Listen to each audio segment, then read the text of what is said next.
Hello guys, once again, this is Ken of Indie Rider. Kung bago lang po kayo sa channel ko, supportahan nyo po ako. Like, share, and subscribe. So yung topic natin ngayon guys is paano ba natin malalaman kung gumagana yung oil pump ng ating Raider R150 and kung barado ba yung oil cooler natin. So tara guys, simulan na natin. So yung una natin gagawin guys is tatanggalin lang natin tong cover para hindi tayo mahirapan magtanggal mamaya ng mga tornilyo dun sa ilalim. So una yung tatanggalin guys itong tornilyo dito sa may batok.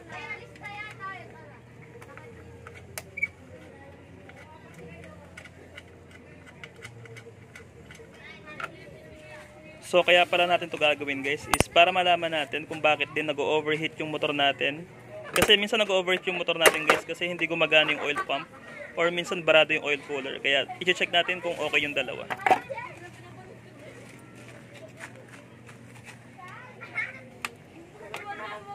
Meron tong 4 na tornilyo guys magkabilaan.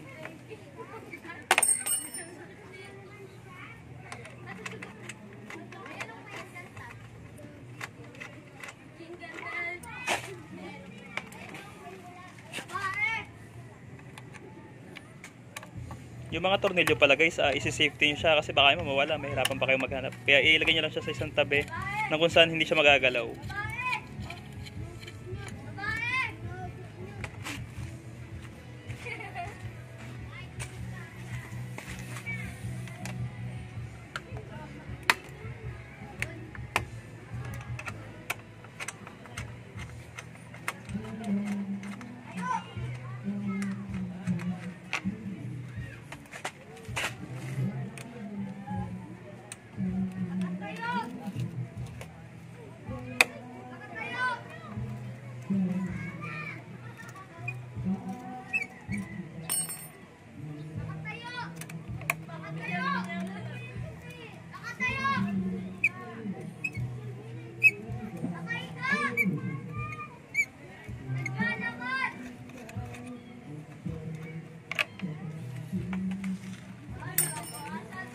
So ito na guys, tanggal na lahat ng tornilyo natin. Ngayon susubukan natin tanggalin yung engine cover. Medyo matigas to guys pag isang kamay lang yung ginagamit eh. Pero pag dalawang kamay madali lang to.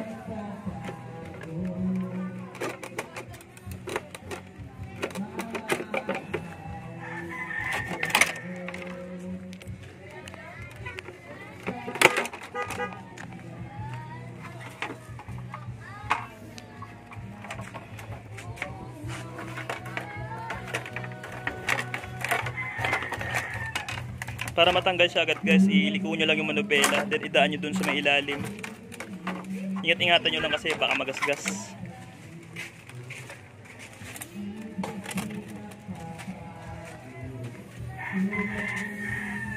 So ito guys, open na yung makina natin. Ito yung sinasabi ko sa inyo yung tornilyo, itong nasa ilalim.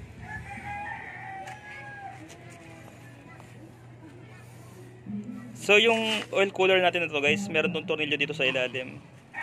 So ito yung kakalagay natin para makikita natin kung yung oil pump ba natin ay gumagana. Kasi yung tornilyo na to guys, is dito aakyat yung oil muna bago pumasok ng oil filter.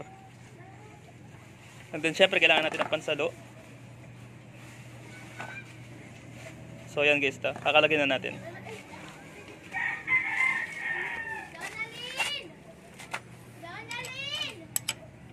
Gagamit lang tayo ng open wrench. Matigas to guys, matigas yun. Ikutin lang natin ng konti.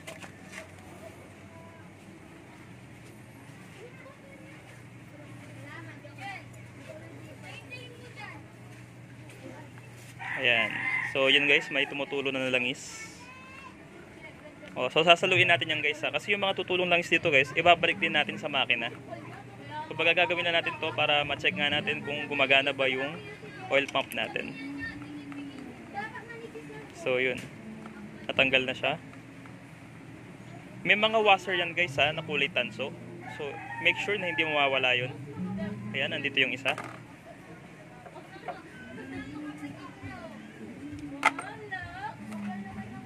Yun, nalaglag yung isa. Ayan, ito yung isa. So make sure guys na hindi mawawala yung mga yan. Kasi pag yung mga yan nawala, maglilik yan pag binalik natin. So ibababa lang natin to dito. And papaandar rin natin saglit yung motor. So pag pinaandar natin yung motor guys, mga siguro 5 seconds lang. And then pag makikita nyo naman po kung may lalabas na langis. So pag may lumabas na langis guys, nag-i-indicate lang yun na gumagana ng maayos yung oil pump natin. San? Videohin mo nga muna to.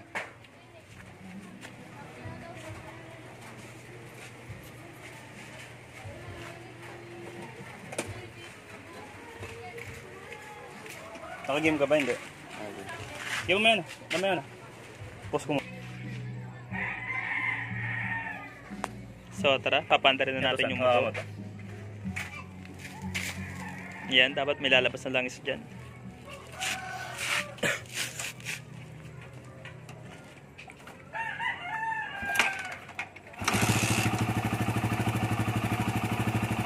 So yun guys, yun. May lumalabas na langis. Maganda yung pressure. Napakaganda. Yan, patayin na agad natin yung makina guys kasi baka maya maubusan ng langis yung makina natin, baka masira. So yun guys, nakita nyo naman na maganda yung pressure, maganda yung pasok, maganda yung akyat nun.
So make sure guys na itatabi niyo yung mga washer guys ha? Kasi pag nawala yun, tatagas yung ano natin pag binalik natin yung oil hose.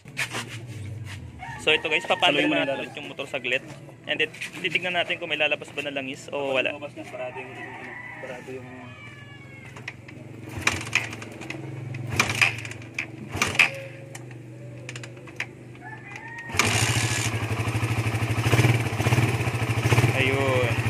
makikita nyo guys, maganda rin yung labas ng langis dito. Okay. So nag-i-indicate natin na okay yung oil pump, okay yung oil cooler natin, hindi barado. Sige ko, baba mo na ko. Hindi ako rin. So yung gagawin natin guys is ipapalig lang din natin.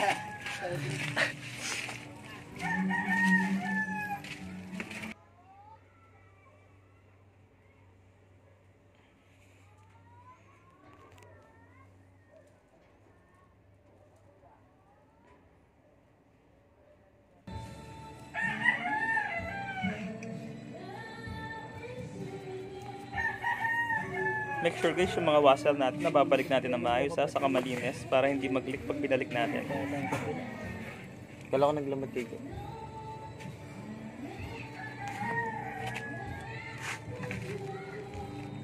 So isang washer dun sa may taas, then yung isa sa may baba ng tornilyo. Ito guys, yan.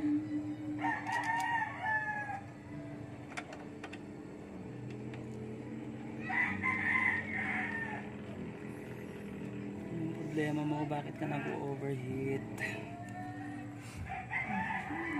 Sa kaya barato to.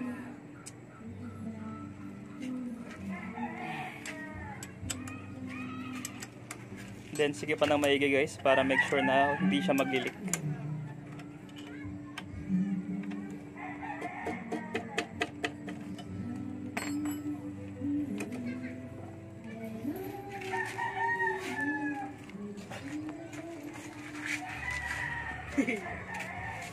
Sandas.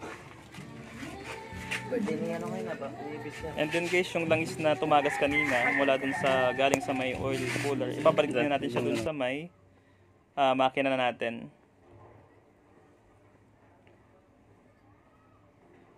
So bubuksan na natin ulit tong oil cap. Gagamit tayo ng embudo, then ibabalik natin yung lumabas na langis.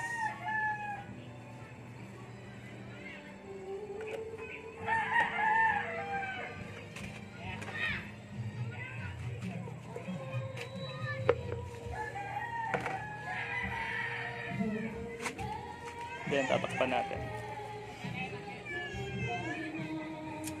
So yun na nga guys, kung nakikita nyo naman, okay yung oil pump natin, okay din yung oil cooler. So yung nga guys, kung may natutunan kayo dito sa video ko, suportahan nyo po ako, like, share, and subscribe. Once again, this is Ken of Enjoy Rider. Ride safe.